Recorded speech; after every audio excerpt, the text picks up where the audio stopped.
आपण पाहत आहात कराड टुडे न्यूज।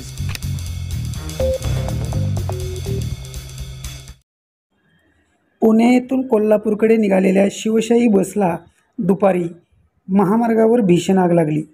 साताऱ्याजवळील यशोदा शिक्षण संस्थेनजीक ही बस आली असता बसने अचानक पेट घेतला। या आगीत बस पूर्णपणे जळून खाक झाली। सुदैवाने यामध्ये कोणतीही जीवितहानी झाली नसून आगीचे कारण अद्याप समजू शकले नाही। बसच्या आगीची माहिती मिळताच सातारा नगर परिषदेच्या अग्निशामक दलाने तात्काळ महामार्गावर दाखल होत आग विझवण्याचा प्रयत्न केला।